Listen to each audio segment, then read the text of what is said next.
Hi everybody, this is Corey from Technology Elevated, and today we're here to show you how to upgrade the performance of your 2020 Beta 300RR with a 36mm SC2 model SmartCarb. The new 2020 Beta has several notable improvements. One is the counterbalanced engine and a narrower frame. It also has a composite subframe and a few other new improvements. So today we're going to walk you through the installation of the SmartCarb as well as wiring in the electronic throttle position sensor for the oil injection system. Okay, so the first thing we're going to do is remove the stock key and carburetor, and to do that we're going to take off the seat. We're going to remove the 3/8mm bolts that hold the tank on, and we're going to lift the subframe to give ourselves plenty of access to get the carburetors in and out. There's a couple of things we want to note and point out to you on the new Betas to look for as you're removing the tank and getting ready for the installation of your new SmartCarb. Okay, now that we have the seat removed, we've removed the 3/8mm bolts that hold the fuel tank on. There's a couple of things that we want to point out to you to pay special attention to as you're removing the tank off of the new Beta. One is that there's a small drain line that's connected to this cover around the filler neck that should you inadvertently spill a bit of fuel, it lets it run down past this cover instead of puddling up under there. And then the map switch is also located on this cover on the fuel tank, and there's a small wire connector on the other side that we're going to pay attention to remove it before we try to lift the tank off of the bike. The first thing we're going to do is remove the fuel line from the carburetor. Get it out of our way. I'm going to lift this up just a small amount where I can access this drain line. We're going to go ahead and it just pops off of a small nipple up in there, and we're going to move it out of the way for now. And then we're going to go over to the other side and disconnect the wiring for the map switch. The wire connector for the map switch is located right here just underneath the tank. So we're going to want to get in there with a small flat screwdriver and release the retaining snap in order to get it apart. And these are pretty small wires, so you want to be careful while you're tugging on them. Now we've got everything loose, we're going to go ahead and lift the fuel tank off the bike and give ourselves some room to work. Okay, now that we have the tank out of the way, we can go ahead and access the carburetor. There's a couple of things we need to disconnect on the carburetor before we can lift it out of there. One is the throttle cable, of course, but we also have the throttle position sensor connector, and there's also a small bracket that holds the oil injection line to the carburetor. So the first thing we're going to do is loosen these clamps so that we can rotate the carburetor to take these couple of items off.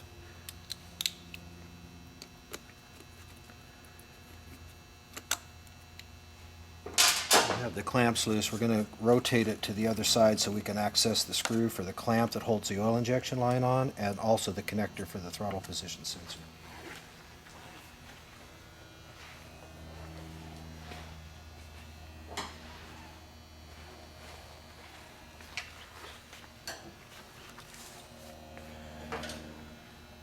So we have this small screw and bracket here that holds the oil injection line on. You want to be careful not to pull this out. And then we also have the connector for the throttle position sensor that's held in this wire loom here. So we want to bend this out of the way so we can get access to the wire, and then also access to our screw to remove the bracket for the oil injection line. It's kind of in a tough spot.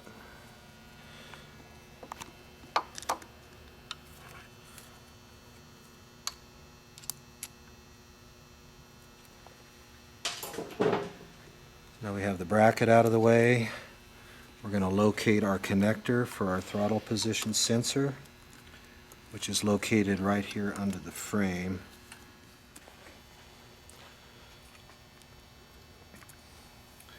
I'll go ahead and bend the little tab down, get it to disconnect. Again, with all things wiring, try not to tug on anything too hard. Okay, so now that we've disconnected our wires and the bracket for the oil injection line, we're going to go ahead and lift the subframe to give ourselves a little more room. We're going to leave the cap on for now, and we'll take it off after we get the subframe lifted.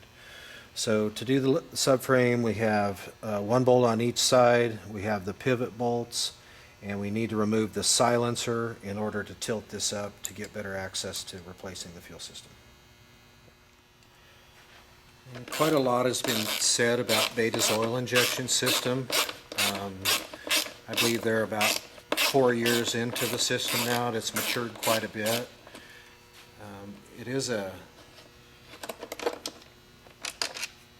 It's a nice system. It's makes it quite a bit more user-friendly. People don't have to mix their gas. I wouldn't be surprised if we begin to see it on some of the other models before too long. Likely it'll be a component in the emissions reduction strategy over time as well, in that you can more precisely meter the oil mixtures from an economical standpoint as well as an emission standpoint. What we have found is that we're able to run our calibrations about 25% leaner for the low speed settings with the oil injection, and we're also seeing another good increase in fuel economy because of it.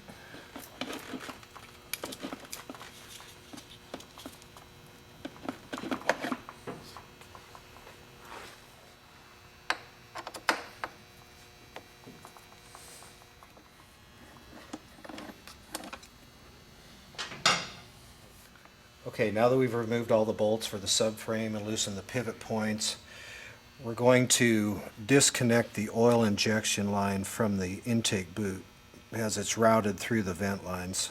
So we want to make sure that we pull that up out of there, gently remove it from the plug.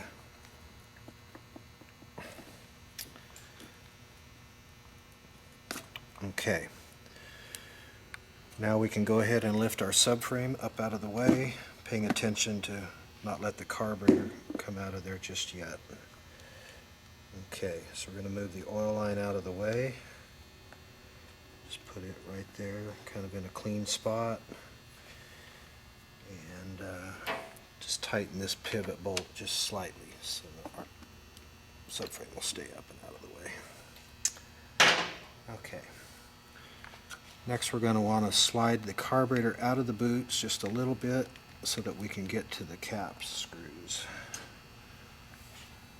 Use a good quality Allen wrench, it's 3mm. Go ahead and loosen those up. Move the slide out of the carburetor.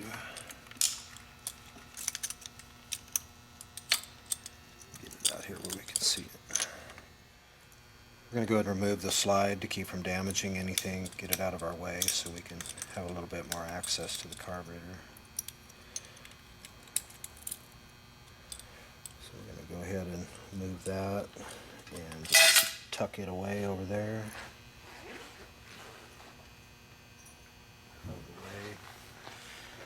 Now, we've noted that they've got a couple of wires running down in between the vent lines, and we're going to have to disconnect the one and then probably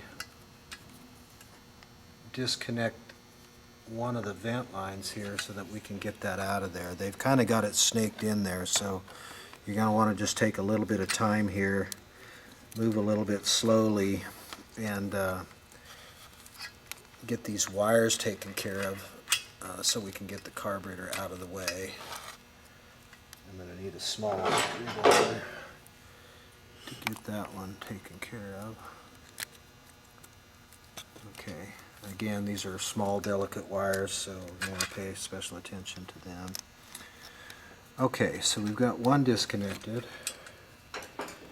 and we're going to slide this one vent line all the way up out of its keeper to make sure it's out of the way. And then easiest would be to just pull this one off in order to get access to that other wire to get it out of the way. So we need to remove this clamp just a little bit.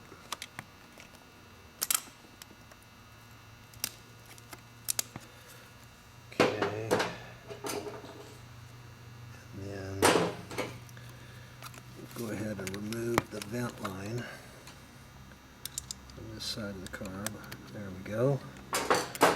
Okay, so now we're clear of all of our wires.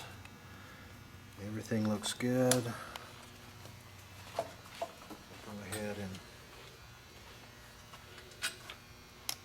and remove the stock carburetor.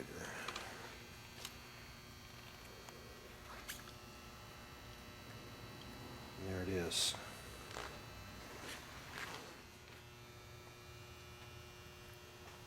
Okay, we're going to go ahead and replace the stock fuel system with a 36mm SC2 SmartCarb. We normally recommend replacing size for size, so the stock carburetor is the Keyhen 36mm Air Striker 2. So we recommend it for the best low speed, tight technical single track type of riding. You'll note that our throttle position sensor is a little different than the stock system in that we use a linear magnetic positioning system. And in mid-2018 we had a bit of a loop thrown at us from Beta in that we had to find a switched power supply for our throttle position sensor in order to get it to work with the new oil injection system. A couple of things to note pre-installation is as we've noted before in our earlier installation videos and also in our tuning guides and on our website, that it is important to pay attention to this vent scoop, that it remains unobstructed inside of the air box. You'll note that the Air Striker has a very heavy ridge along the top, and often there's a molded in rubber ridge inside the air boot that can partially block our vent scoop. So we're going to look for that when we do the installation. Betas normally aren't as bad as some of the other brands, but it is something to pay special attention to. Okay, so the first thing we're going to do when we begin the install is we're going to remove the cap and the slide from the SC2 SmartCarb, and we'll attach it to the throttle cable before we slide the carburetor into the boots.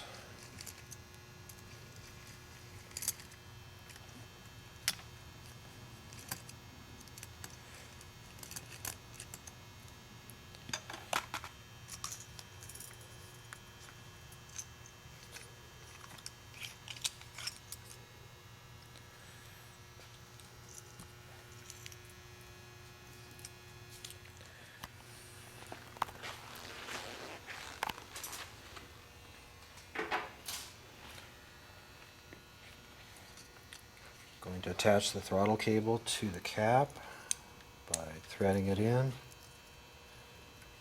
SmartCarb's designed to accept most stock throttle cables, both the threads and the internal draw length.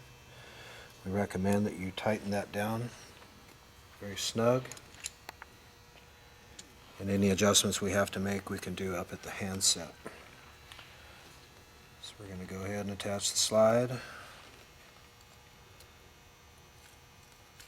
to the cable. Remember our retainer.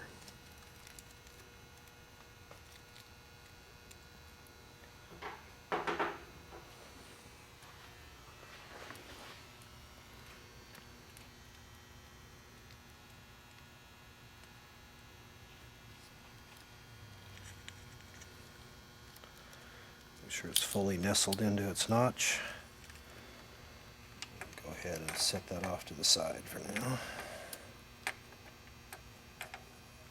Out of our way. Next we're going to go ahead and start the carburetor into the boots. And run our drain hose down through the stock retainer.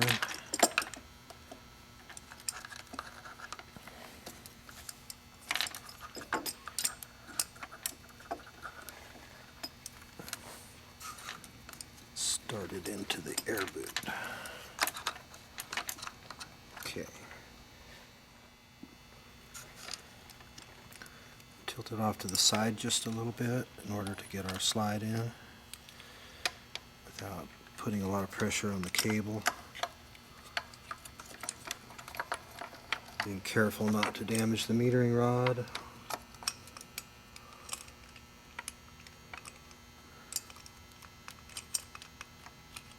little bit of time.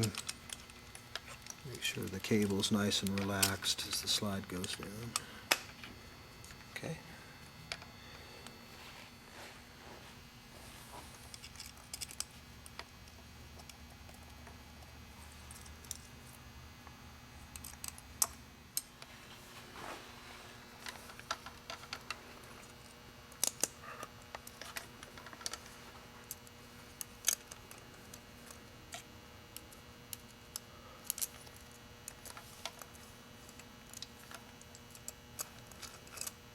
Go ahead and run our screws down nice and snug. We don't want them to be overly tight.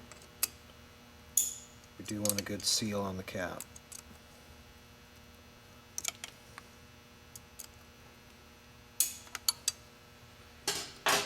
Okay.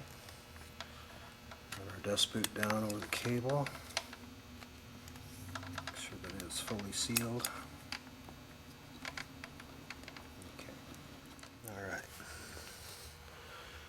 Next, we want to pay attention to our oil injection line. Make sure that it's clean, nothing has gotten in the way. We're going to go ahead and remove that bracket. We won't be using it on the SmartCarb fuel system. And we're going to go ahead and route this back around so that we can connect it up when we lower the subframe. Now, the Betas don't normally use a heavy rubber ridge inside of this air box, and so we won't need to trim it out. But we're going to look after we put it on and remove the filter to make sure, in case we do need to go back.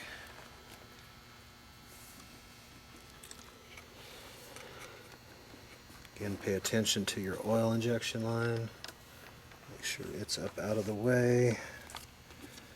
Tilt the carb off to the side just a little bit to get it started correctly.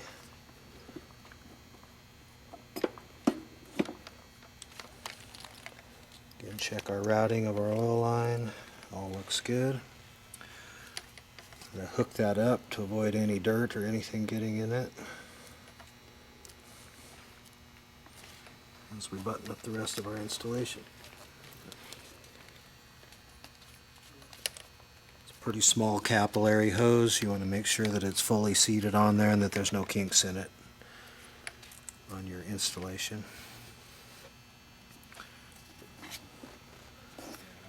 Next, we're going to check our fitment with the subframe all the way down.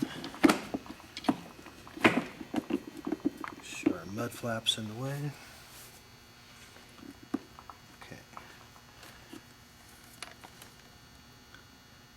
We can rotate it just a little bit so we're not touching the chain guard here. We want to make sure the carb is completely suspended in the rubber boots and not touching anything hard. Looks like we have plenty of shock clearance.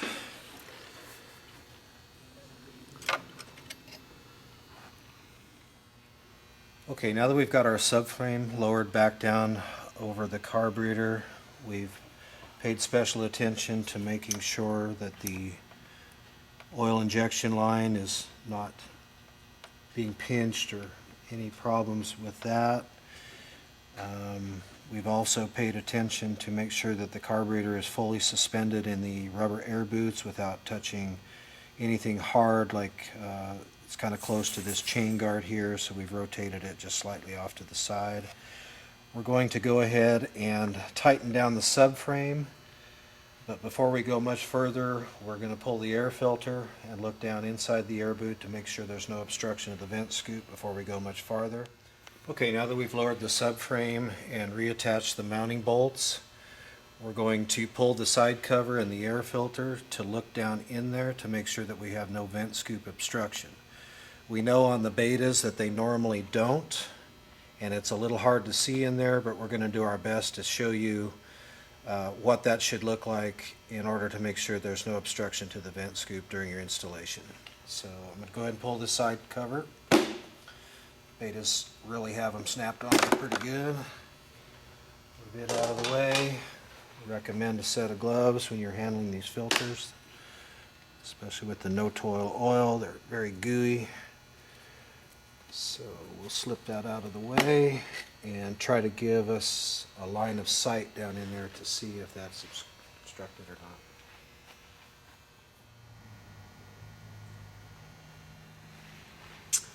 not. Okay, it's a little bit hard to see down in there, especially with the camera, but we can verify that we don't have any obstructions with the vent scoop, and that is typical with the Beta. So we're going to go ahead and trust that that is free and open from what we can see, and continue on with our installation. For right now, we're going to leave the air filter off because we have to get behind this side panel in order to hook to our power supply for our throttle position sensor. So we're going to leave the filter off for now. Okay, we're going to continue with the installation of our 36mm SC2 SmartCarb on the 2020 Beta. We're going to show you how to hook up the throttle position sensor, the wire routing, and also buttoning up any additional connectors we've taken apart to get the stock carburetor out, and to make sure everything's tied back away from the pipe and also from the shock. So the remaining part of the kit is the power supply side of the throttle position sensor. So it comes with detailed instructions, the remaining part of the harness, and we throw in a splice connector and a couple of extra wire ties in there for tying everything back. So in 2018 they changed the engine control unit, and it forced us to come up with a different power supply. So what we have is a fused system that converts 12 volt down to 5 volt in order to run our sensor. So we've added quick connectors so that you can do your yearly maintenance, or should you need to remove the SmartCarb, we just simply disconnect the connectors, and makes a easier removal and reinstallation process. Okay, so what we're going to do first is we're going to go ahead and lay our harness here up under the seat. We're going to follow along with the stock wire loom routing and try to locate everything as tidy as we can during the installation of this part. So we know that the stock TPS connector is here, and so we're going to want to locate everything kind of off to this side so that we have a nice clean installation. So again, we're going to follow the stock wiring and lay everything in the loom there. So we're going to bring everything up on the opposite side of the throttle cable so that we have access to our connectors. So the first thing we're going to want to do is connect our power supply. Red to red, black to black, pretty straightforward. Nice weatherproof connectors we're using for you, so it should be a nice watertight seal. We're going to hook the throttle position sensor into the stock connector, which is located right here. It's a triangular connector. It's got a snap connector that holds it in place. We want to make sure that all of that is lined up, and then just snap it together. So we're going to kind of leave everything loose for now while we continue to work through the process. Okay, next we're going to go ahead and connect our power supply wire to a switched 12 volt source. The best place that we have found to connect it is under this side panel. There is a bank of condensers, and so we want to locate it by removing this bolt. And then there's two here, but we want to grab the one on top, and it just slides off a small peg there. There's 3 wires. Any one of these will work just fine. We normally take the outboard side one and connect into that. I've gone ahead and split this shielding just a little bit to give ourselves a little bit more room for our splice connector. Again, we're going to follow the factory wiring down under the subframe. Keep everything nice and clean, and hook in our power supply. So included in the kit is a solderless splice connector. that works great, and we'll connect it with that, but soldering is always an option should you choose to go the extra effort to do that. So the way to connect it is to push the heavy red wire in all the way till it butts up against the plastic inside the connector, and then take the one hot lead that we're intending to use, make sure that it is pushed all the way in and that everything is going to be underneath the splice. So that all looks good. We're going to go ahead and pinch that down nice and tight. Give everything just a little bit of a tug to make sure that we're fully connected. Give that one more little squeeze, and then we snap over the end of our splice connector. Just like that. It all looks good. So it's a bit tricky, but we're going to put this back up in there and see if we can get that to go back on the little peg that it sits on. That one out of my way. Make sure we're back down on there. That looks good. This one down here has the same kind of connector. So I'll make sure that that is held up and out of the way where it belongs. So that looks really good. Our wires are nice and tight. Everything's in there good. Check to make sure we're not pinching any wires when we put the side panel back down. And we're going to go ahead and bolt that back down. Now that we've got that done, we're going to go ahead and install the air filter, put this side panel back on, and then we'll go up into here and show you how to hook the negative connection to the battery and how to tie the wiring back so that everything is nice and tidy. Okay, now we're going to begin to start tidying everything up under the seat and also connect the negative side of our power supply. Snug that down. Okay. Now we want to begin tying our wires back, getting everything out of the way. We also have this oil supply line that we will tie off to this existing wire. Make sure it can't get over next to the pipe. We have one extra connector to put back together, and we'll be ready to button it up from there. Alright, now that we've got everything wired back and tidied up under the seat, we have both the 12-volt power supply hooked up and the negative ground to the battery.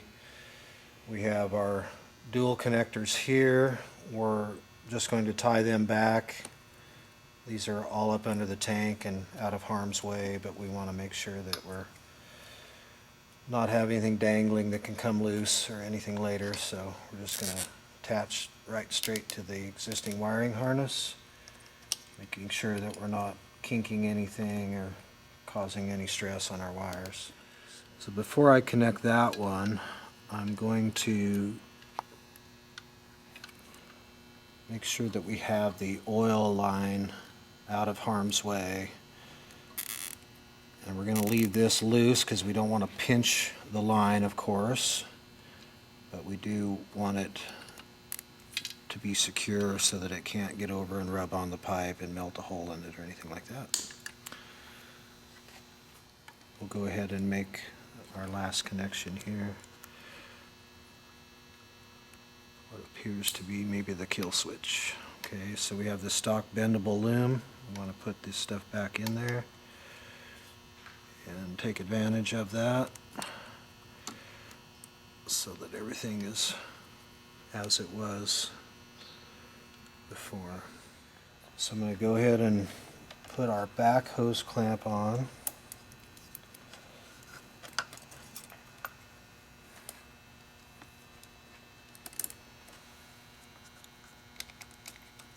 There. Make sure that's snug.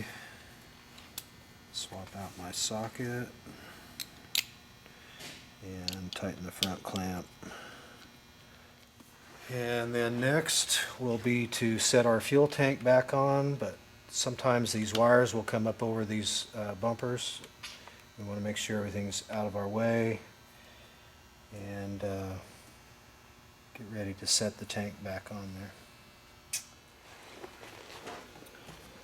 Again, we have one wire that we need to hook up that is for the map switch, and we also have the drain line that connects to a small nipple right here, and also a rubber grommet that goes behind this where it pushes up against the frame. So again, it's a little bit tricky, not your standard fare, but if you pay attention to the details, you'll be all right getting it back on there. So we're going to go ahead and slowly work it into its position,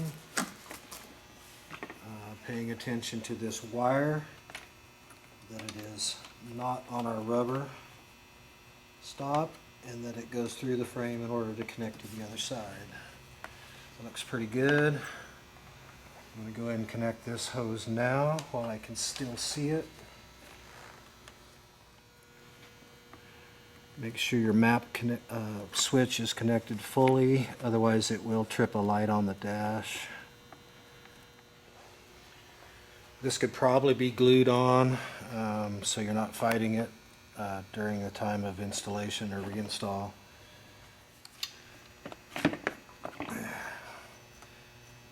And make sure that there's nothing being pinched. Throttle cable is free. Everything is down where it should be, and I'm going to go ahead and bolt the tank on now. Okay, now that we got our tank back on and our three 8mm bolts all back in, we've checked our routing for our throttle cable, the overflow for the radiator cap. Everything's in the right spot. We're going to go ahead and connect these lines back up, the vent line and the fuel line. And we're going to do our first fuel up and start up.